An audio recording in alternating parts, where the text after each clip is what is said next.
আচ্ছা, অনেকেই সালাম দিচ্ছেন। ওয়ালাইকুম আসসালাম।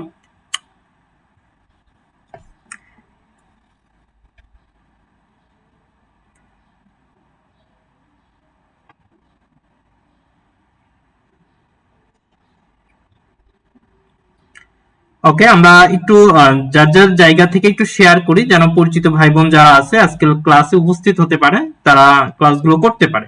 ওকে।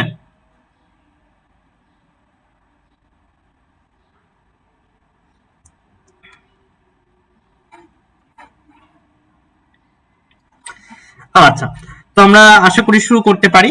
আশা করি আপনারা সকলেই ভালো আছেন। তো আমরা ক্লাসটি শুরু করব।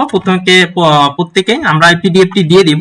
যাদের ক্লাসটা করবেন অবশ্যই আমরা পিডিএফটা দিয়ে দিব। পিডিএফ পেতে গেলে আমাদের পেজে অথবা হোয়াটসঅ্যাপ, হ্যাঁ, আপনাদের হোয়াটসঅ্যাপ এখানে কমেন্ট লিখে দেওয়া থাকবে, সেটাতে নক দিলে আপনাদেরকে পিডিএফটা দিয়ে দিব। তো এখন বিষয়টা হচ্ছে, আপনারা দেখেন, আমরা যদি জাতীয় বিশ্ববিদ্যালয়ের ইংলিশ কোয়েশ্চেন দেখি, এটা মূলত হচ্ছে আপনাদের যারা আর্টসের স্টুডেন্ট, হ্যাঁ, মানবিকের যারা স্টুডেন্ট তাদের প্রশ্ন। তবে সায়েন্স এবং কমার্সের যারা আছেন তাদেরও সেম প্যাটার্ন, সেম ভাবে আসবে, শুধু প্রশ্ন সংখ্যা কমে থাকবে। তো আমরা এখানে যদি একটু খেয়াল করি, দেখেন এখানে প্রথম যে 1 থেকে 5টা প্রশ্ন থাকবে, এখানে একটা প্যাসেজ দেওয়া থাকবে। একটা প্যাসেজ দেওয়া থাকবে, এটা হায়ার এডুকেশন নিয়ে মূলত এই প্যাসেজটা। এই প্যাসেজ থেকে আপনাকে 5টা প্রশ্ন সলভ করতে হবে। আমি একটু আগে দেখাই নেই, এই যে সর্বশেষ হচ্ছে 5 নাম্বার পর্যন্ত আমরা প্রশ্ন সলভ করব। আর 6 নাম্বার থেকে আমরা যদি একটু খেয়াল করি, 6 নাম্বার থেকে 25 নাম্বার পর্যন্ত এর সম্পূর্ণ হচ্ছে গ্রামার রিলেটেড। আবার বলছি, 6 থেকে 9 নাম্বার পর্যন্ত সম্পূর্ণ গ্রামার রিলেটেড। তো আমরা একটু দেখবো, আমাদের প্রথমে আসি। তো এখন প্যাসেজ সলভ করার একটা মেইন কথাবার্তা, সেটা আমি আপনাকে বলবো। আবার বলছি, প্যাসেজ সলভ করার মেইন যে বিষয়টা, সেটা হচ্ছে আপনার প্যাসেজটাকে পুরো প্যাসেজ আগেই পড়তে যাবেন না। আপনি পুরো প্যাসেজ, কারণ আপনার এক্সাম হলে আপনার যে পরিমাণ প্রশ্ন থাকবে সে পরিমাণ আপনি হাতে সময় পাবেন না। তো আপনার হাতে কিন্তু পর্যাপ্ত পরিমাণ সময় থাকবেন, তাহলে আপনাকে কি করতে হবে? সেই ক্ষেত্রে আপনাকে ডিরেক্ট প্রশ্নে যাইতে হবে, যে প্রশ্নে কি চাওয়া হয়েছে। প্রশ্নগুলো আগে পড়ে নেবেন, যেহেতু 1 থেকে 5টা প্রশ্নের কথা বলছেন। তো প্রথমে আপনি প্রশ্নে যাবেন। প্রশ্নে যাওয়ার পর আমি যদি একটু প্রথমে খেয়াল করি, দেখেন which one is proof of, বলছে of the expansion of higher education in Britain, হ্যাঁ। তো এখানে আমরা যদি একটু খেয়াল করি যে ব্রিটেনের, মানে এখানকার বিষয়টা হচ্ছে কি, যে ব্রিটেনের যে শিক্ষা আছে সেটার বিস্তার কেমন, হ্যাঁ, সেটার বিস্তার কেমন সেটা একটা প্রমাণ চেয়েছে। তো আমরা এখানে চেয়েছে one student in 6 inter universities, তারপরে মোর স্টুডেন্টস ইন্টার হায়ার এডুকেশন দেন বিফোর, দেয়ার আর 90 universities students like post graduate studies. এখন এই জায়গাটাই দেখেন, আপনারা যদি এখানে একটু খেয়াল করেন, এখানে কিন্তু 4টা অপশন দেওয়া আছে। আবার বলছি, এখানে কয়টা অপশন দেওয়া আছে? 4টা অপশন দেওয়া আছে। যেহেতু এখানে 4টা অপশন দেওয়া আছে, তাহলে আপনাকে প্রথমে 4টা অপশনের অর্থটা বুঝতে হবে এবং এই জায়গাটা কোত্থেকে এসেছে এটা আপনাকে প্রথম বুঝতে হবে। যদি এটা বুঝতে পারেন, তাহলে আপনার মোটামুটি প্রশ্নগুলো সলভ করতে সুবিধা হবে। তো আমরা একটু চলে আসি, এখানে দেখেন এখানে দেখেন যে আমরা যদি আসি, সেকেন্ড একটা বাক্যের মধ্যে দেওয়া আছে, দেখেন higher education Britain has experience, এটা লাগবে না। পরে দেখেন 1 in 3 young people now enters higher education compared with 1 in 6 in 1989। তো আমরা দেখেন সেকেন্ড প্যারাতে, এই যে সেকেন্ড, মানে সেকেন্ড বাক্যের মধ্যেই বলা আছে, যে সেকেন্ড বাক্যের মধ্যে কি বলছে, বলা আছে দ্বিতীয় বাক্য 1989 সালের সঙ্গে তুলনা করে বলা হয়েছে বর্তমানে অধিক সংখ্যক শিক্ষার্থী উচ্চশিক্ষায় প্রবেশ করছে। তাহলে বর্তমানে কি বলছে? অধিক সংখ্যক শিক্ষার্থী উচ্চশিক্ষায় প্রবেশ করছে। তাহলে আমরা এখানে একটু দেখি, 1 student in 6 ইন্টার ইউনিভার্সিটিস, না এটা হবে না। এটা কেন হবে না? এটা আমরা দেখি যে প্রতি 6 জনে একজন স্টুডেন্ট, না এটা না। মোর স্টুডেন্টস ইন্টার হায়ার এডুকেশন দেন বিফোর, বলছে আগের তুলনায় বর্তমানে কি, যে স্নাতক বা উচ্চশিক্ষার কি প্রকোপ বাড়ছে বা শিক্ষায় প্রবেশ করছে। তার মানে সঠিক অ্যান্সার কি হবে? B number. সঠিক অ্যান্সার কি হবে? দেখেন সঠিক অ্যান্সার কি হবে? সঠিক অ্যান্সার বি নাম্বার। আমরা আশা করি বুঝতে পারছি। তাহলে এখানে বলছে কি, যে ব্রিটেনে বলছে কোনটি ব্রিটেনে উচ্চশিক্ষার কি একটা যে বিস্তার বা একটা প্রমাণ স্বরূপ কোনটা, সেটা হচ্ছে এই যে দিন দিন স্টুডেন্ট সংখ্যা কি অনেকটা বেড়ে গিয়েছে। তাহলে এ নাম্বার হবে না। দেয়ার আর 90 ইউনিভার্সিটিজ, 90টা বিশ্ববিদ্যালয় হবে না। Student like post graduate studies, বলছে শিক্ষার্থীরা কি করে, স্নাতক কি পছন্দ করে। বিষয়টা এমনও নয় যে, আমাদের মেইন কথা হচ্ছে প্যাসেজের সাথে মিল রেখে আমাকে অ্যান্সার করতে হবে। সেকেন্ড প্রশ্ন বলছে what subject are taught in the universities. 2 নম্বর প্রশ্ন দেখেন, what subjects are taught in the university. আচ্ছা আমাকে একটু বলেন তো যে এখানে সেকেন্ড প্রশ্ন বলছে হোয়াট সাবজেক্ট আর টট, বলছে ইউনিভার্সিটি আমাদের কি কি বিষয় শেখানো হয়, আমরা যে বিশ্ববিদ্যালয়ে পড়াশোনা করি কি কি সাবজেক্ট শেখানো হয়। এখানে দেখেন এ ভ্যারাইটিস অফ সাবজেক্ট, বলছে বিভিন্ন বিষয় বা বিভিন্ন সাবজেক্ট পড়ানো হয়। সায়েন্স এন্ড টেকনোলজি, বিজ্ঞান এবং কি প্রযুক্তি, না এটা বি নাম্বার তো হবে না, এটাতে স্পেসিফিক একটা জায়গা ফিক্সড করে ফেলছে। তারপর দেখেন সাবজেক্ট উইথ রেঞ্জ, তারপর দেখেন অল সাবজেক্ট, সকল বিষয়। একটা ইউনিভার্সিটিতে কখনোই কিন্তু সকল বিষয় পড়ানো হয় না, এখানে সাবজেক্টের বৈচিত্র্যময় থাকে, ভ্যারাইটিস থাকে। তার মানে দেখেন যে কোন কোন বিষয় শেখানো হয়েছে।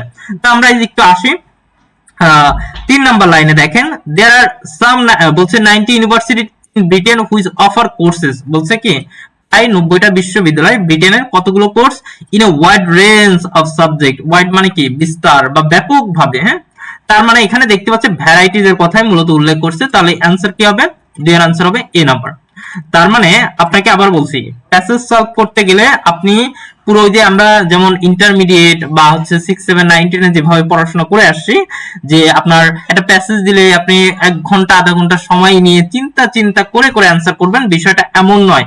প্যাসেজ পড়ার কোনো প্রয়োজনই না, আপনার প্রশ্ন হচ্ছে কি প্রথমে প্রশ্ন দেখবেন কোন রিলেটেড, সেম ওই বাক্যটা কোথায় আছে ওই বাক্যটা আপনি বুঝবেন।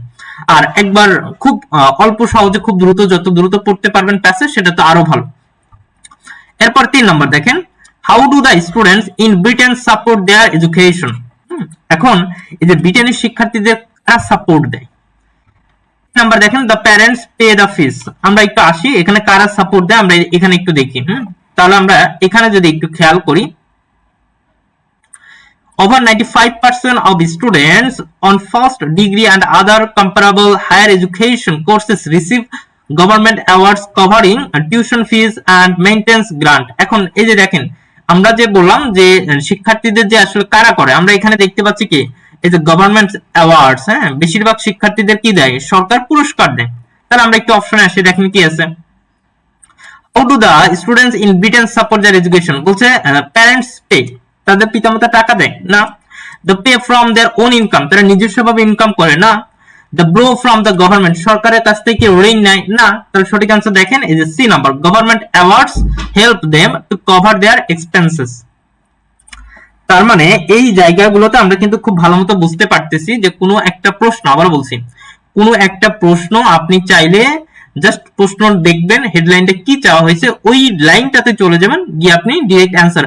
কিছু কিছু কিওয়ার্ড, আবার বলছি যে আপনি প্যাসেজ থেকে যখন প্রশ্ন সলভ করবেন কিছু কিছু কিওয়ার্ড মিলে যাবে, ওই কিওয়ার্ড দিয়ে আপনি অ্যান্সার বের করতে ফেলবেন। প্রত্যেকটা শব্দের আবার ভোকাবুলারি জানতে হবে এমন না, প্যাসেজ সলভ করতে গেলে এই ছোট ছোট কিওয়ার্ড গুলো আপনাকে সাপোর্ট দেবে। তাহলে তাদের সাহায্য করে গভর্নমেন্ট অ্যাওয়ার্ডস, বলছে সরকার কি পুরস্কার দেয়। ওকে, তারপর দেখেন 4 নম্বর প্রশ্ন,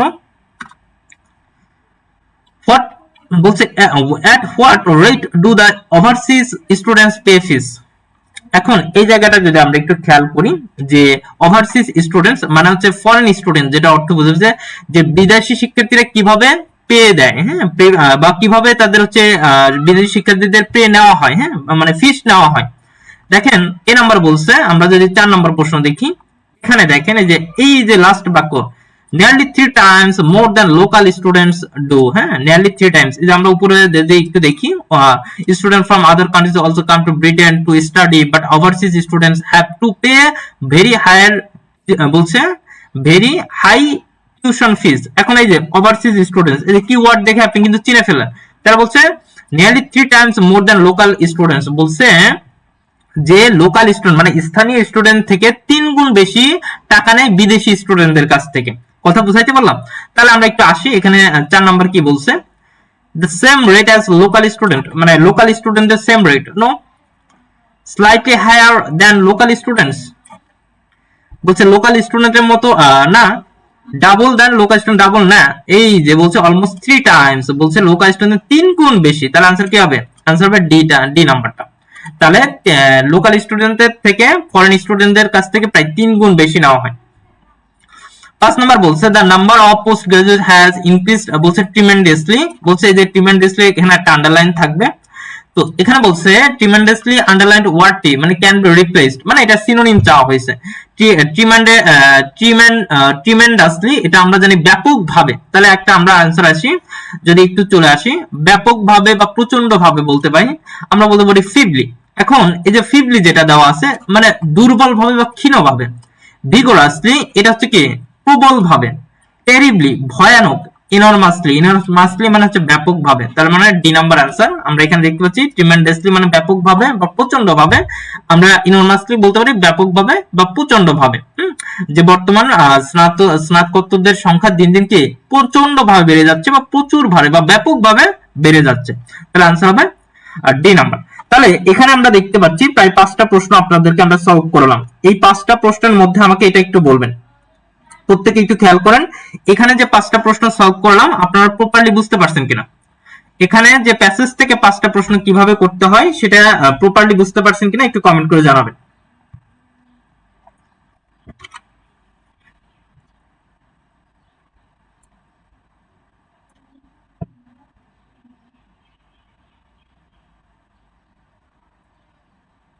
প্রত্যেকে জানাবেন আপনারা প্রপারলি বুঝতে পারছেন কিনা, এই বিশেষ করে এই 5টা, কারণ এই 5টা আপনাকে আসলে যেহেতু প্যাসেজের বিষয় হিউজ টাইম লাগলো, বাট কিভাবে সলভ করতে হয়, প্যাসেজ কিভাবে ধরার উপায় সেটা ক্লিয়ার কিনা।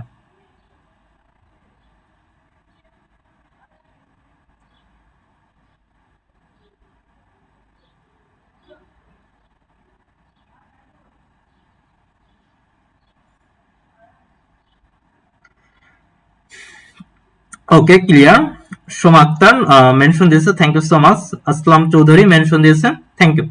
তার মানে আমরা এখানে প্রায় কয়টা প্রশ্ন দেখলাম, এখানে প্রায় 5টা প্রশ্ন দেখলাম এবং আশা করি 5টা প্রশ্ন একটা প্যাসেজ থেকে, আবার বলছি আপনার প্যাসেজ কিন্তু আহামরি অনেকভাবে পড়তে হয় না, একটা প্যাসেজ শুধুমাত্র কিভাবে আপনাকে অ্যান্সার করতে হয় কিভাবে বুঝতে হয় এই প্যাটার্নটা একবার অবলম্বন করা আর বেশ কিছু প্যাসেজ আপনি প্র্যাকটিস করা, এই 5টা প্যাসেজ আপনি যদি দেখেন ইনশাআল্লাহ প্যাসেজ থেকে আপনি মোটামুটি 5-এর মধ্যে মিনিমাম 2-3 পাবেন। আর যদি 1-2টা জটিল প্রশ্ন থাকবে স্বাভাবিক, বাট যদি একটু প্র্যাকটিস করেন তাহলে 5-এর মধ্যে 3-4 পাওয়াটা খুব একটা কষ্ট হবে না। আর এটা খুবই একটা ভালো একটা জায়গা, হ্যাঁ, যারা গ্রামারে দুর্বল তারা অ্যান্সার করতে পারবে। এখন আমরা চলে যাচ্ছি গ্রামারে। 1 থেকে 5 ছিল প্যাসেজ, এখন চলো এখন ক্লিয়ার করবো কি গ্রামারে। ওকে, তো এখন গ্রামারটা আমার সাথে একটু যেহেতু আমরা অফুরন্ত ফ্রি ক্লাস নেই আমাদের আলাদা ইংলিশ পেজে, আমরা রেগুলার এখানে ফ্রি ক্লাস বিভিন্ন ধরনের গ্রামার, বেসিক গ্রামার, হ্যাঁ, তারপর আমরা যদি বলি যে জব কোর্স, অ্যাডমিশন কোর্স, হ্যাঁ, অ্যাডমিশন বলতে আমরা কিন্তু অনেক কিছু ফ্রিতেই আপনাদেরকে সার্ভিস দিচ্ছি আলাদা ইংলিশ পেজে। তো পূর্বে আমরা হিউজ ক্লাস নিয়েছি, আশা করি গ্রামারটা অনেকটা রিলেট করতে পারবেন প্রত্যেকে। তাহলে প্রথমে দেখেন আওয়ার ফ্যামিলি, আমরা 6 নম্বর প্রশ্ন যদি একটু দেখাই। ওকে, 6 নম্বর প্রশ্ন দেখেন, এখানে বলছে our family is on very good terms with his family, বলছে হেয়ার গুড টার্মস, এখানে মেইন কথা হচ্ছে হেয়ার গুড টার্মস। এই গুড টার্মস মিন্স, হ্যাঁ, গুড টার্মস আমরা যদি জানি যে একটা ফ্যামিলির মধ্যে কি থাকে, একটা ফ্যামিলির মধ্যে প্রত্যেকেরই মধ্যে একটা ভালো সম্পর্ক বা বন্ধুত্বপূর্ণ সম্পর্ক থাকে, তাই না? একটা ফ্যামিলিতে ভালো সম্পর্ক বা বন্ধুত্বপূর্ণ সম্পর্ক থাকে।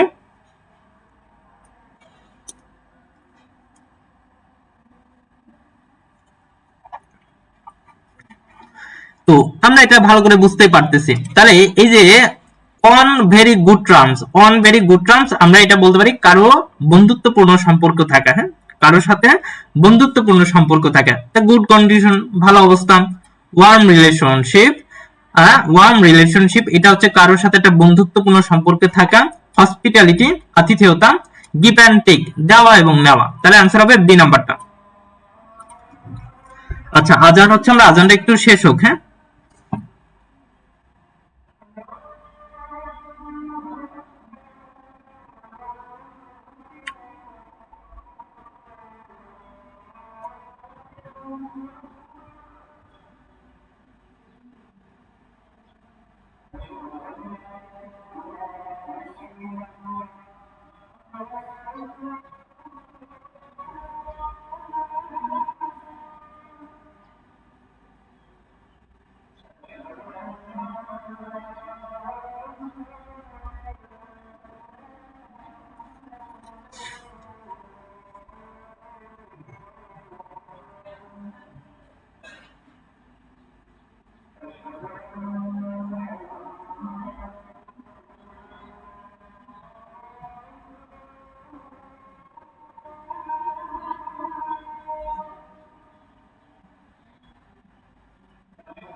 ঠিক আছে, আমরা জান অলরেডি শেষ, আমরা একটু আসি পরবর্তী প্রশ্ন।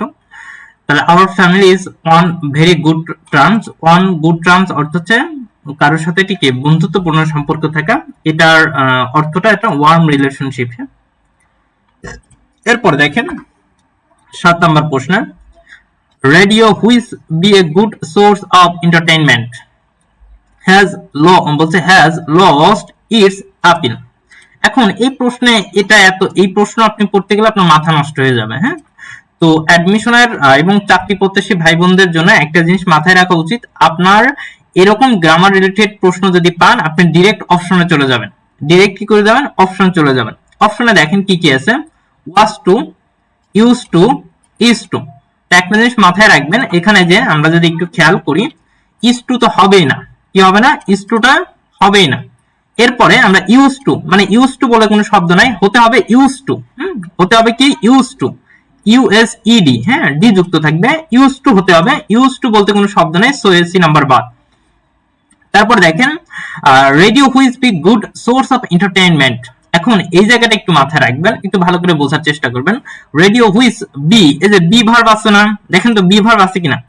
বি মানে হচ্ছে বি ভার্ব মানে এখানে বিটা এখানে ভার্বের বেস ফর্ম। এখানে কি বোঝাচ্ছে? এখানে ভার্বের বেস ফর্ম বোঝাচ্ছে।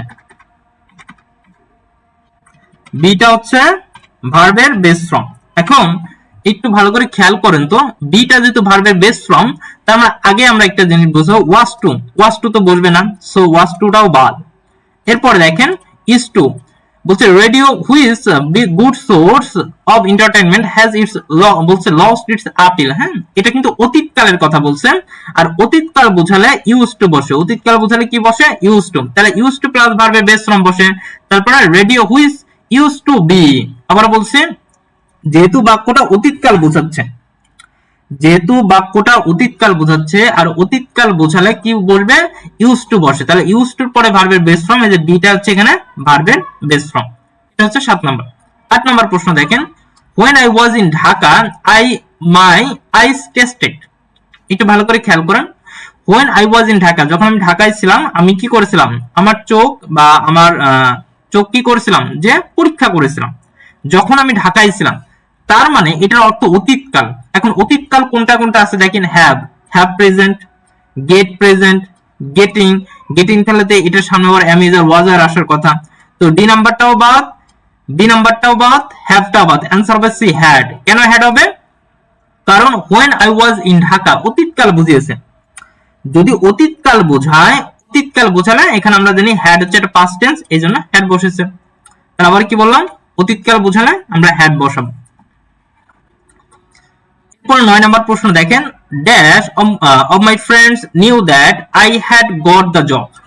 I had got the job. আচ্ছা আমাকে এটা একটু বলেন তো এখানে কি আছে? Dash my friends knew that I had got the job. এখানে দুইটা জিনিস আছে দেখেন, এই নাম্বার আছে not much many, not many of, not much, not many. এরকম যদি কখনো কোনো প্রশ্ন দেখেন, আবার বলছি, এরকম কখনো যদি প্রশ্ন দেখেন, এই যে মাস এবং মেনি, কি আছে? মাস এবং মেনি। তাহলে একটু খেয়াল করেন, আমরা যদি একটু দেখাই, যে মাস, এই মাসটা আমরা আবার একটু দেখি যে মাস MUCH, এই মাসের পরে আমরা যদি একটু বলি আনকাউন্টেবল নাউন বসে, কি বসে?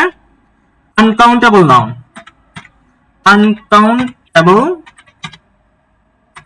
নাউন। হ্যাঁ, আনকাউন্টেবল নাউন অর্থাৎ সিঙ্গুলার অথবা সিঙ্গুলার হয়। আনকাউন্টেবল নাউন কি হয়?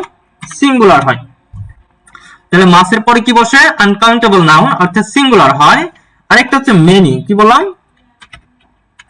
মেনির পরে কি বসে? মেনির পরে হচ্ছে প্লুরাল, মেনির পরে প্লুরাল অর্থাৎ কাউন্টেবল নাউন। মেনির পরে প্লুরাল অর্থাৎ কি? Countable noun. একটু ভালো করে দেখেন। ওকে, তাহলে মাসের পরে আনকাউন্টেবল নাউন অর্থাৎ সিঙ্গুলার, মেনির পরে কাউন্টেবল নাউন অর্থাৎ প্লুরাল। তাহলে আমরা একটু চলে আসি প্রথম প্রশ্ন। দেখেন, যেহেতু মেনি এবং মাস আছে, এই যে এখানে দেখেন ড্যাশ মাই ফ্রেন্ডস, এখানে কি আছে? দেখেন ফ্রেন্ডস, এই ফ্রেন্ডস হচ্ছে একটা প্লুরাল, ফ্রেন্ডস হচ্ছে একটা কি? প্লুরাল। তার মানে আপনি বুঝতেই পারতেছেন যে মাস হবে না। এ নাম্বার নট মাস মানে এটা বাদ, তারপর ডি নাম্বার দেখেন, তারপর সি নাম্বার দেখেন নট মাস, এটাও বাদ। তাহলে আপনি অলরেডি এ নাম্বারটা, আবার বলছি, অলরেডি এ নাম্বারটা এবং সি নাম্বারটা বাদ দিচ্ছেন। আপনি বুঝতে পারছেন যে এটা প্লুরাল, প্লুরালের পূর্বে কি বসে? মেনি বসে। তাহলে এ সি অলরেডি বাদ। এখন থাকে হচ্ছে কি? বি নাম্বার এবং ডি নাম্বার। আবার বলছি, এখন কোনটা থাকে? বি নাম্বার এবং ডি নাম্বার। আচ্ছা, আমাকে এটা একটু বলেন তো, বি নাম্বার কি আছে? Not many of. আর ডি নাম্বার আছে কি? Not many. এই নট মেনি অফ মানে হচ্ছে অল্প সংখ্যক। নট মেনি অফ মানে কি? অল্প সংখ্যক। আর এখানে শুধু নট মেনি আছে, তার মানে এটা হবে না। অল্প সংখ্যক বুঝলে নট মেনি অফ বসে। তাহলে হচ্ছে কি? Not many of my friends knew that I had got the job. আমার অল্প সংখ্যক বন্ধু বা আমার কিছু সংখ্যক বন্ধু জানে যে আমি কি পেয়েছি? চাকরি পেয়েছি, তাই না? তার মানে নট মেনি অফ। এখানে হচ্ছে কাউন্টেবল এবং আনকাউন্টেবল নাউনের পার্থক্য। এরপর আসি 10 নম্বর প্রশ্ন। দেখেন, প্রত্যেকটাই কিন্তু আমরা যতটা সহজ ভাবতেছি, আবার বলছি, ন্যাশনাল ইউনিভার্সিটি যতটা সহজ ভাবতেছি, আপনারা কিন্তু ভুল করতেছেন। আবার বলছি, আপনারা যতটাই সহজ ভাবতেছেন এতটাও কিন্তু সহজ নয়। প্রশ্নগুলো দেখলেই আপনি বুঝতে পারেন যে আমরা মনে করতেছি যে না, আমরা জাস্ট আগে যা পড়ছি এটা পড়ে এক্সাম দেব। এই ক্ষেত্রে আপনার ভালো একটা কলেজ, ভালো একটা ডিপার্টমেন্ট পেতে আপনার জন্য খুবই খুবই কষ্ট হয়ে যাবে। আবার মেইন কথা হচ্ছে, আগে যেমন আপনার নিজস্ব জায়গায় আপনি আপনার বাসার আশেপাশে আপনি একটা কলেজে ভর্তি হতে চান, কিন্তু আপনার আসলে রেজাল্ট যদি ভালো না হয় আপনি চাইলেও কিন্তু আর পারবেন না। দেখা যাচ্ছে আপনার রেজাল্ট খারাপ হওয়ার কারণে আপনি অন্য এক জেলায় গিয়ে আপনার ভর্তি হওয়া লাগতেছে। তার মানে ন্যাশনালেও এখন দেখবেন যে একটা ঝামেলাপূর্ণ আপনার জন্য, মানে গতানুগতিক অবস্থার থেকে একটু কষ্ট হয়ে যাবে। কিন্তু অবশ্যই স্টুডেন্ট একটা বাছাইয়ের ব্যাপারটা একটু থাকবে, এবং থাকে না একটা ভালো জায়গায় যে ভালো স্টুডেন্ট গুলো একটু পড়ছে, মানে আপনাকে একটা প্রেশার নিয়েই এখন আপনাকে ভর্তি হতে হচ্ছে। তাহলে 10 নম্বর দেখেন, who was going to talk your photograph. এখন এখানে যদি আমরা একটু আসি, এই জায়গাটা কি হবে? Who was going to talk your photograph বলছে তোমাকে কে বলেছে যে তোমার সাথে হচ্ছে কথা বলবে? ইওর ফটোগ্রাফ, তোমার বলছে ফটোগ্রাফ তোমার সাথে কথা বলবেন, তোমাকে কে বলেছে? দেখেন তো, ইউ সেইড, ইউ সেইড হবে না, ইউ সেইড তো হবেই না। বি নাম্বার দেখেন, যেহেতু এটা আমরা দেখতে পাচ্ছি, did you say that, did you say that, এটাও হবে না, কারণ এখানে আছে দ্যাট, আছে দ্যাট থাকার কারণে এটা স্ট্রাকচারালি ভুল। হ্যাঁ, গঠনগত দিক থেকে বি নাম্বারটা অলরেডি ভুল। এখন আসি সি এবং ডি। সি নাম্বারে দেখেন, did you say, C number কি হবে? দেখেন ডিড ইউ সে, আরেকটা দেখেন ইউ ডিড সে। এখন এখানে দুইটা অপশন আছে, একটু ভালো করে বোঝার চেষ্টা করেন। এখানে আমরা যদি দেখি ডিড ইউ সে, আরেকটা আছে ইউ ডিড সে। এখানে দুইটা অপশনের মধ্যে আমরা যদি একটু ভালো করে দেখি তাহলে একটু বুঝতে পারবেন যে এখানে কি আছে। তার মানে দেখেন ইউ ডিড সে অথবা who was going to talk your photograph. তাহলে আনসার হবে কি? আনসার হবে ডি নাম্বারটা। বুঝতে পারলাম? আনসার হবে ডি নাম্বার, ইউ ডিড সে। এরপরে দেখেন আমরা 11 নম্বর প্রশ্নে আসি। 11 নম্বর প্রশ্ন যদি আপনাকে দেখাই, যে বলছে পবন একটা নাম, পবন হার্ট হিমসেলফ, হি ফেল ড্যাশ বাইক, বলছে সে বাইক থেকে পড়ে যায়। আমরা জানি ফল অফ, ফল অফ অর্থ হচ্ছে পড়ে যাওয়া, ফল অফ অর্থ হচ্ছে কি? পড়ে যাওয়া। তার মানে এখানে কি হবে? যে ফেল আছে, ফলের পাস্ট ফর্ম, তাহলে অ্যান্সার হবে কি? এ নাম্বারটা, ফল অফ। তাহলে ফল অফ মানে পড়ে যাওয়া। এরপরে দেখেন আমরা আসি 12 নম্বর প্রশ্ন। Silence is golden, which sentence below is structurally the same as the one above. একটু বোঝার চেষ্টা করেন, সাইলেন্স ইজ গোল্ডেন, নিরাপত্তা কে সোনালী। তাহলে এখানে মেইন কথা হচ্ছে যে which sentence below is structurally, বলছে গঠনগত দিক থেকে সেম, গঠনগত দিক থেকে সেম। তাহলে আমরা একটু আসি, সাইলেন্স ইজ গোল্ডেন, এখানে ইজ আছে আর গোল্ডেনটা হচ্ছে অ্যাডজেক্টিভ, তাহলে আমরা আসি honesty is the best policy, এখানে না। তারপর দেখেন মানি মেক্স মানি, এটা তো হবে না। No war is just war, না হবে না, এটা হবে। এই দেখেন ইজ এর পরে অ্যাডজেক্টিভ আছে, এই যে ইজ এর পরে রেয়ার হচ্ছে অ্যাডজেক্টিভ। আবার বোঝেন, এখানকার মেইন হচ্ছে গঠনগত দিকটা আপনাকে কি করতে হবে, গঠনগত দিকটা ঠিক করতে হবে। ইজ এর পরে গোল্ডেন অ্যাডজেক্টিভ, ইজ এর পরে রেয়ার অ্যাডজেক্টিভ। তার মানে আমরা যদি একটু খেয়াল করি, এখানকার অ্যান্সারটা হবে কি, এখানকার অ্যান্সারটা হবে পিস ইজ রেয়ার। আবার বলছি স্ট্রাকচার, এখানে কিন্তু অর্থ ম্যাটার করে না, এখানে স্ট্রাকচারটা ম্যাটার করে। তাহলে গঠনগত দিক থেকে peace is rare, silence is golden. এরপর দেখেন 13 নম্বর, what is the noun form of the compete. এখানে দেখেন কম্পিট আছে, আচ্ছা কম্পিট এখানে আছে, নাউন আছে, কম্পিট এটা কি আছে, নাউন আছে। মানে আপনি যদি একটু খেয়াল করেন তাহলে একটু ভালো করে বুঝতে পারবেন যে কম্পিট যেহেতু নাউন আছে, বলছে what is the noun from of the word, এই কম্পিট শব্দের নাউন করতে হবে, কম্পিট একটা ভার্ব, এটা নাউন করেন তো। 13 নম্বর প্রশ্নের অ্যান্সারটা, 13 নম্বর প্রশ্নের অ্যান্সারটা আপনারা করেন, 13 নম্বর প্রশ্নের অ্যান্সারটা আপনারা করবেন। 13 নম্বর প্রশ্নের অ্যান্সারটা আপনারা প্রত্যেকে করেন।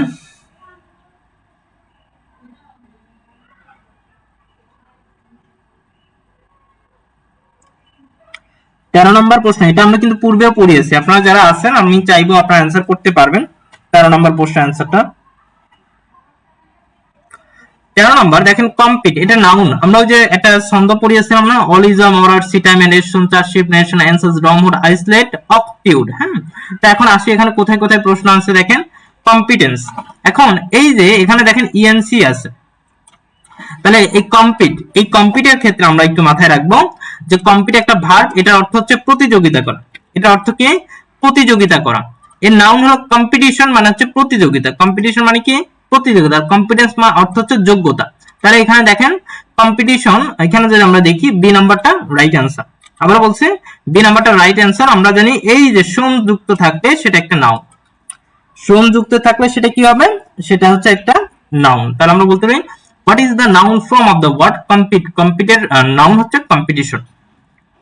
এরপর দেখেন 14 নম্বর প্রশ্ন, choose the correct sentence no sooner dash the house then. এই প্রশ্ন দেখেন 14 নম্বর প্রশ্নের একটা জিনিস মাথায় রাখবেন, নো সুনারের পরে হ্যাড বসে, নো সুনারের পরে স্কার্সলি পরে এদের পরে কি বসে, হ্যাড বসে। তাহলে এখানকার ইন্ডিকেটর হচ্ছে নো সুনার, তাহলে হ্যাড কোথায় কোথায় আছে দেখেন, এ নাম্বারটাতে আর হচ্ছে ডি নাম্বারটাতে। আর বি সি তে কি হ্যাড আছে, বি এবং সি তে কি হ্যাড আছে, না বি এবং সি তে হ্যাড নাই। তাহলে এ বা ডি এর মধ্যে একটা অ্যান্সার হবে। এখন আসি আমরা একটু ভার্ব কাউন্ট করব। এখানে দেখেন, এখানে আছে স্টার্টেড, ঠিক আছে, এখানে আছে ওয়াজ রেইনিং। একটু বোঝেন যে no sooner had dot dot then যদি থাকে, আবার বলছি নো সুনার হ্যাড এদের পরের পরে যদি দেন থাকে, আবার বলছি নো সুনারের সাথে হ্যাড বসে, তো আমরা এ এবং বি নাম্বার পাইলাম। এরপর আবার দেন বসে, দেনও পাইলাম। এখন প্রশ্ন হচ্ছে তাহলে পরবর্তী অ্যান্সারটা কি হবে।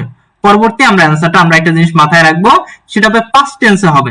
তাহলে স্টার্টেড এটা হচ্ছে ভি2, আর ওয়াজ রেইনিং এটা আমরা পাস্ট কন্টিনিউয়াস টেন্স হয়ে গেছে, কিন্তু এটা কিন্তু পাস্ট কন্টিনিউয়াস টেন্স হয়েছে, কিন্তু এটা পাস্ট কন্টিনিউয়াস করা যাবে না, ভি2 করতে হবে। দেখেন স্টার্টেড, তাহলে সঠিক অ্যান্সার এ নাম্বারটা, সঠিক অ্যান্সার আসবে কোনটা, এই যে এই নাম্বারটা রাইট অ্যান্সার, ঠিক আছে, নাম্বারটা সঠিক অ্যান্সার। আমি আরেকবার বলি তাহলে আপনাদের হয়তো বা বুঝতে সুবিধা হবে। একটু খেয়াল করুন, নো সুনার স্কার্সলে, এই নো সুনার স্কার্সলে এদের পরে হ্যাড বসে, hardly had, no sooner had, scarcely had, হ্যাঁ এদের পরে হ্যাড বসে। তাহলে হ্যাড কোথায় আছে, এ নাম্বার ডি নাম্বার। এখন দুইটা অপশন, তাহলে অ্যান্সার বের করতে হবে।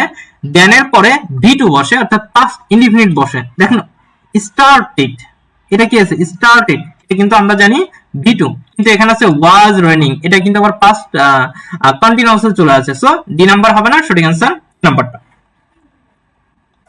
তাহলে 14 এর অ্যান্সার কি হবে, 14 এর অ্যান্সার এ নাম্বারটা। 15 দেখেন, চুজ দ্য কারেক্ট সেন্টেন্স, কোন বাক্যটি সঠিক। একটা জিনিস মাথায় রাখবেন, উড রেদার এর পরে would rather dot dot then.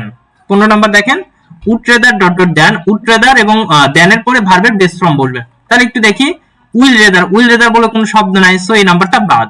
B number দেখেন, I would rather die than beg, এই যে এখানে কিন্তু দেন হওয়ার কথা, এখানে কিন্তু দেন আছে, তার মানে বি নাম্বারটাও বাদ। এখানে আবার দেখেন উইল আছে, যে উইল থাকার কারণে এই নাম্বারটা বাদ। তারপর দেখেন C number, I would rather die than beg, C নাম্বারটা হতে পারে যে উড রেদার এর পরে আমরা দেখতে পাচ্ছি উড রেদার এর পরে যে ডাই ভার্বের বেস ফর্ম, এরপরে কি আছে দেন এর পরে ভার্বের বেস ফর্ম, তার মানে এটা অ্যানসারটা রাইট হবে। এই অ্যানসারটা কি হবে, সি নাম্বার অ্যানসারটা রাইট হবে। তারপর আমরা ডি নাম্বার দেখি, I would rather die than begging, এখানে আমরা দেখেন ভার্বের সাথে আইএনজি আছে, তার মানে একটু বোঝার চেষ্টা করেন, একমাত্র উড রেদার এর পরে ভার্বের বেস ফর্ম, দেন এর পরে ভার্বের বেস ফর্ম, তার অ্যানসারের রাইট হচ্ছে বি। কিন্তু এ নাম্বার ভুল, কারণ উইল রেদার আছে, হয় না। ডি নাম্বার কেন আছে, এখানে দেন না হয় দেন বসছে, আর ডি নাম্বার কি আছে, এখানে বেগিং আছে, ভার্বের সাথে আইএনজি আছে, তার মানে সি নাম্বারটাও ভুল। তাহলে সরি, ডি নাম্বারটাও ভুল। সঠিক আনসার কি হবে, সঠিক আনসার সি। 15 আনসার সঠিক আনসার কি হবে, সি হবে। ওকে, এরপরে দেখেন আমরা 16 নম্বরে আসি। Students learn better in an environment which is pressure. এখানে একটু বোঝার চেষ্টা করেন, এখানে বলছে স্টুডেন্টস লার্ন বেটার, শিক্ষার্থীরা কি পায়, বলছে ভালোভাবে শিখতে পারে কেমন পরিবেশে, হুইচ ইজ প্রেসার, বলছে চাপমুক্ত পরিবেশে, চাপমুক্ত পরিবেশে শিখতে পারেন। তাই আমরা এখানে দেখি ফুল অফ, ফুল অফ মানে কি, আমরা জানি পরিপূর্ণ, ফ্রি ফ্রম মানে হচ্ছে মুক্ত, ডেপ্রিভড অফ মানে হচ্ছে বঞ্চিত, রিগার্ডলেস অর্থ হচ্ছে নির্বিশেষ। তার মানে এখানে দেখেন একমাত্র হচ্ছে মুক্ত বোঝাচ্ছে, বলছে মুক্ত, বলছে চাপ মুক্ত, তার মানে আনসার কি, বি নাম্বার। তাহলে স্টুডেন্ট এটা কিন্তু অনেকটা আপনার অর্থ জানতে হবে, হ্যাঁ, অর্থ জানলে অ্যান্সার গুলো পারবেন।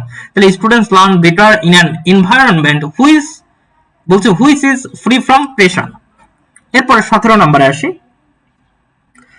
আমি দেখতে পাচ্ছি আফরা ইবনাত আরশিন, তারপরে দেখছি মেহরুবা কমেন্ট করেছে বি নাম্বার। ওকে, এই যে 17 নাম্বারটা আমি আশা করি পারবেন। এই যে if I had known how kind she was I met her, এটা আমরা পূর্বে পড়িয়েছি টপিকটা। এই যে হ্যাড নোন থাকলে কি থাকলে, হ্যাড প্লাস ভি3 থাকলে আর ইফ কন্ডিশনাল থাকলে সেটা কোন টেন্স হয় বলেন তো, সেটা হচ্ছে থার্ড কন্ডিশন। থার্ড কন্ডিশন কি, উড হ্যাভ প্লাস ভি3, দেখেন তো উড আছে হবে না, সি হ্যাড আছে হবে না, উড হ্যাড হবে না, অ্যানসার হবে বি উড হ্যাভ।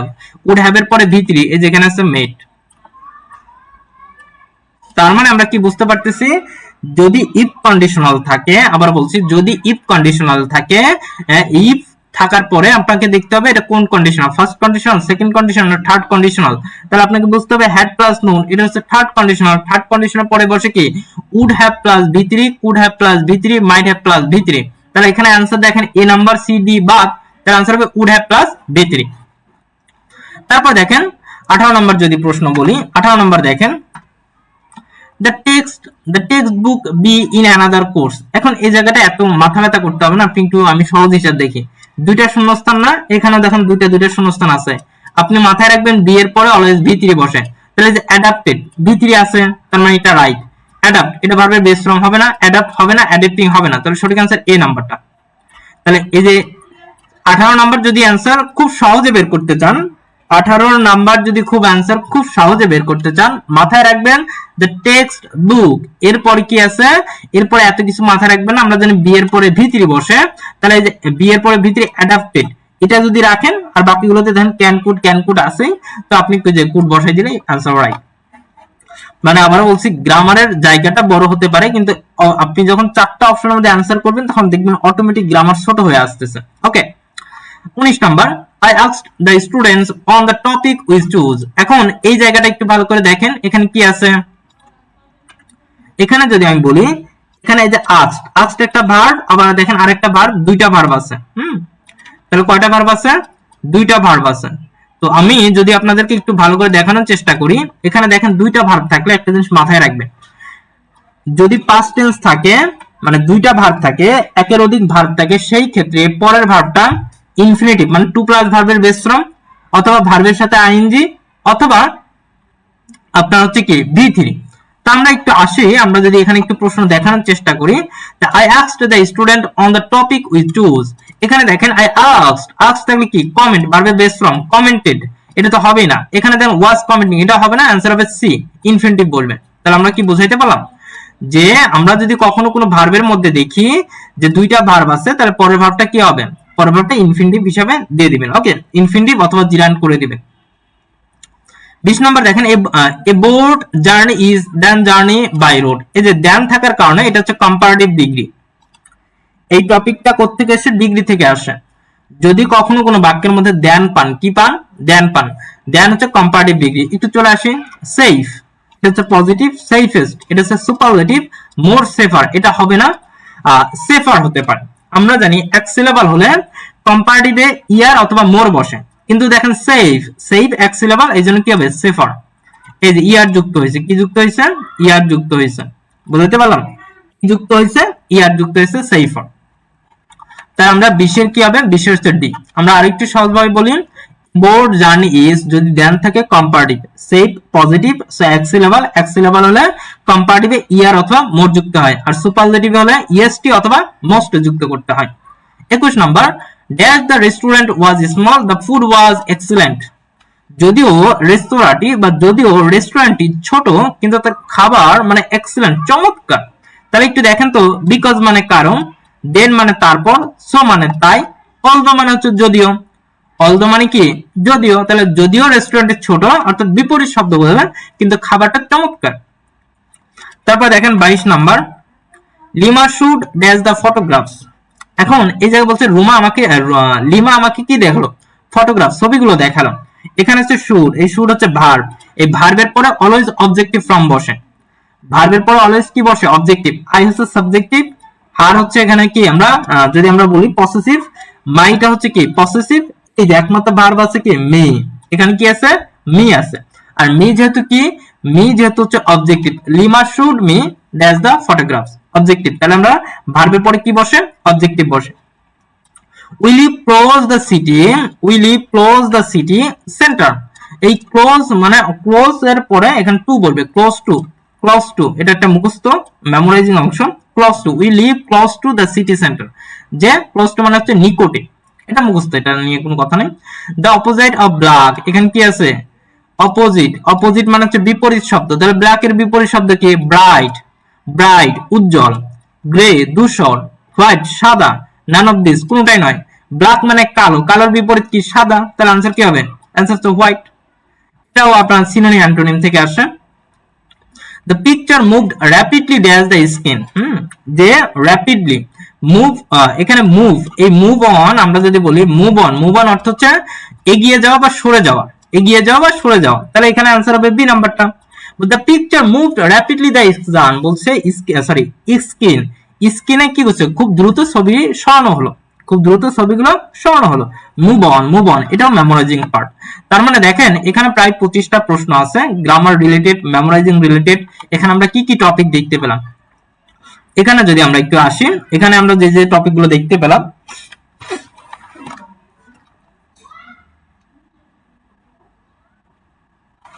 এখানে আমরা যদি একটু খেয়াল করি যে এই জায়গাগুলো কি কি টপিক পাইলাম, এখানে প্রায় 13টা সরি প্যাসেজ পাইলাম। আমি একটু লিখি, তাহলে আপনারা লিখতে বুঝবেন। আচ্ছা একটু ওয়েট। 10 নম্বর, who was going to talk your photograph. হ্যাঁ, এই প্রশ্নটা आंसर হবে did you say, answer C number হবে। 10 এর आंसरটা ইউ ডিড সে হবে না, ইউ ডিড সে হবে না। আবার বলছি, নট না থাকার কারণে, নট না থাকার কারণে ইউ ডিড সে হবে না। আবার বলছি, নট না থাকার কারণে ইউ ডিড সে হবে না, आंसर হবে did you say, did you say. Okay, 10 এর आंसरটা একটু আমি মেবি ভুল বলেছিলাম, এটা একটু কারেকশন করে নেবেন। এখন আমি আপনাদেরকে কিছু টপিক নাম বলি, দেখেন আপনাদের কি কি টপিক থেকে প্রশ্ন আসে। 1 নাম্বার দেখেন প্যাসেজ, 2 নাম্বার কি পাইলেন, 2 নাম্বার আমরা পাইলাম গ্রামার, 3 নাম্বার হচ্ছে মেমোরাইজিং। তো এখন প্যাসেজ থেকে আপনারা কয়টা প্রশ্ন পাবেন, 5টা পাবেন মিনিমাম। তারপরে গ্রামার থেকে আমরা কি কি পাইলাম, আমরা ওখানে দেখতে পেলাম প্রিপজিশন থেকে, প্রিপজিশন, এরপর আমরা যদি বলি, তারপর হচ্ছে কন্ডিশনাল সেন্টেন্স, এরপরে দেখেন প্রিপজিশন, কন্ডিশনাল সেন্টেন্স, হ্যাঁ, তারপর হচ্ছে ভার্ব,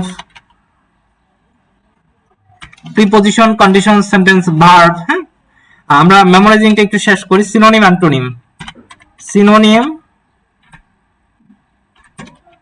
অ্যান্টোনিম,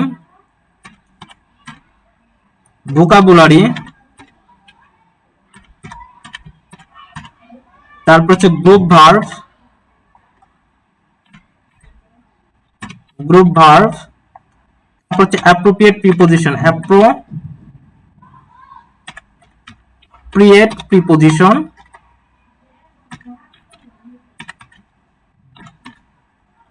প্রিপজিশন, তো synonym, antonym, group verb, appropriate preposition, এইগুলোর থেকে মোটামুটি প্রশ্ন আসে মেমোরাইজিং পার্ট। গ্রামারে কি কি দেখলাম? গ্রামারে আমরা যদি আসি, প্রিপজিশন, কন্ডিশনাল সেন্টেন্স, ভার্ব, হ্যাঁ, তারপর আমরা আরো কিছু টপিক যদি একটু বলি। এখানে দেখেন,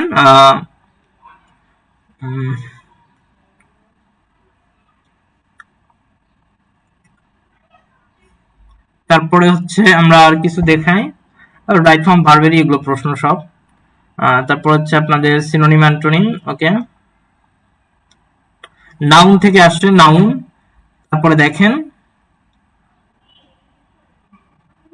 ওকে, তারপর আমরা এখানে দেখতে পাচ্ছি এখানে বেশ কয়েকটা টপিক, যেগুলো আমরা যদি একটু খেয়াল করি, তার মানে দেখেন preposition, conditional, verb, right form verb, right form or verb, right form of verbs, right form of verbs, ঠিক আছে। Preposition, conditional, right form, verb, subject, verb, agreement, subject V, verb, agreement, তারপর হচ্ছে নাউন। আরো বেশ কিছু ছোটখাটো topic থেকে প্রশ্ন আসছে। তার মানে এখানে যদি আমরা খেয়াল করি, বেশ কয়েকটা জায়গা থেকে আপনাদের কিন্তু এই জায়গাগুলো থেকে প্রশ্ন হয়।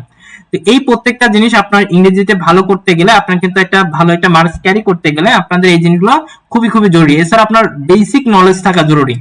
এই যে আপনাদের ন্যাশনাল ইউনিভার্সিটির যে প্রশ্নগুলো, এগুলো টপিক ভিত্তিতে অল্প কয়েকটা টপিক থেকে আসে, কিন্তু বেসিক জিনিসটা বেশি বেশি গুরুত্বপূর্ণ, যে জায়গাগুলোতে বেশি বেশি প্রশ্ন হয়।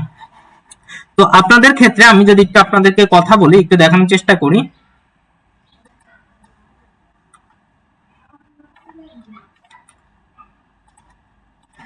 অনলি জাতীয় বিশ্ববিদ্যালয়, আবার বলছি, এটা শুধুমাত্র ন্যাশনাল ইউনিভার্সিটি, গুচ্ছ 7 কলেজ, হ্যাঁ, গুচ্ছের মধ্যে যেমন যেগুলো বের হয়ে যাচ্ছে আপনার হচ্ছে কুমিল্লা বা সাস্ট, এগুলো প্রত্যেকের জন্য আমরা যদি বলি যে বিশ্ববিদ্যালয় ভর্তি পরীক্ষার্থীদের জন্য শুধুমাত্র, আবার বলছি, যদি শুধুমাত্র আপনি যদি জাতীয় বিশ্ববিদ্যালয় সায়েন্স হন, কমার্স হন অথবা আর্টস হন, 3টা ইউনিটের জন্য আমাদের শিওর কমন ব্যাচ ফি, হ্যাঁ, শিওর কমন ব্যাচ ফি, অর্থাৎ আমরা এখান থেকে ইনশাআল্লাহ কমনও দেখাইতে পারবো, এবং ইনশাআল্লাহ একটা ভালো মার্ক কিভাবে তোলা যায়, কি কি পড়ানো দরকার, কোন কোন টপিক গুলো পড়ানো দরকার অল্প সময়ের মধ্যে, অর্থাৎ এটা প্রায় 70 দিনেই শেষ হয়ে যাবে। এটার কোর্স ফি 3000 টাকা, অল সাবজেক্ট, বাংলা, ইংরেজি, সাধারণ জ্ঞান এবং গ্রুপ সাবজেক্ট, বিজ্ঞানের গ্রুপ সাবজেক্ট, মানবিকের গ্রুপ সাবজেক্ট, তারপর হচ্ছে কমার্সের গ্রুপ সাবজেক্ট, হ্যাঁ, তাদের প্রত্যেকের জন্য আমরা যদি একটু বলি কোর্স ফি 3000 টাকা। তবে আমরা 1250 টাকায় আমাদের বেশ কিছু সংখ্যক স্টুডেন্ট ভর্তি হয়ে গেছে। আপনি যদি ভর্তি হতে চান, আমাদের ক্লাস 15 ফেব্রুয়ারি থেকে শুরু হবে। তো এটা যদি আমরা বলি আপনার 10ই ফেব্রুয়ারি পর্যন্ত, আবার বলছি 10ই ফেব্রুয়ারি পর্যন্ত, আমরা একটু টাইম বাড়ালাম, 10ই ফেব্রুয়ারি পর্যন্ত 1250 টাকায় আপনি ভর্তি হতে পারবেন। এটা সকলের জন্য, হ্যাঁ, এটা হচ্ছে প্রত্যেকের জন্য 1250 টাকা আপনি কোর্সে ভর্তি হতে পারবেন। ভর্তি হতে চাইলে 01780753110 এটা বিকাশ নগদ সেন্ড মানি করবেন। সেন্ড মানি করে আপনার শেষের 4টা ডিজিট আমাকে বলবেন। আর যারা আমার সাথে যোগাযোগ করতে চান, 01326881526, এটা আমার হোয়াটসঅ্যাপ নাম্বার, এটা আমার হোয়াটসঅ্যাপ নাম্বার। এই নাম্বার আমার সাথে ডিরেক্ট কথা বলতে পারেন, বা যে কোনো পরামর্শ লাগলে আপনি নিতেই পারেন। তো আমার সাথে যোগাযোগ করতে চাইলে হোয়াটসঅ্যাপে যোগাযোগ করতে পারেন, ভর্তির ব্যাপার হোক বা ভর্তি ছাড়াও যে কোনো বিষয়। এছাড়াও এটা হচ্ছে আমাদের ফুল কম্বাইন্ড কোর্স, মানে বাংলা, ইংরেজি, সাধারণ জ্ঞানের সাথে মানবিকের গ্রুপ সাবজেক্ট গুলো, তারপর হচ্ছে আমার তারপর হচ্ছে সায়েন্স বা বিজ্ঞানের হচ্ছে গ্রুপ সাবজেক্ট গুলো, তারপর হচ্ছে কমার্সের যাদের গ্রুপ সাবজেক্ট গুলো, সবগুলোই পড়ানো হবে। এছাড়াও ইংলিশের জন্য আমার স্পেশাল একটা ব্যাচ হচ্ছে অনলি ইংলিশ, অনলি ইংলিশ, এটা সকলের জন্য, আবার বলছি অনলি ইংলিশ, এটা সকলের জন্য। এটার কোর্স হচ্ছে মাত্র 660 টাকা, আবার বলছি মাত্র 660 টাকা। যদি এটা হচ্ছে 1460 টাকা ছিল, বাট এটা আপনি চাইলে ভর্তি হতে পারবেন। এই কোর্স অনলি ইংলিশ মাত্র 660 টাকা। এটা কাদের জন্য? এটা আপনার সকল ইউনিভার্সিটির জন্য কমপ্লিট হবে।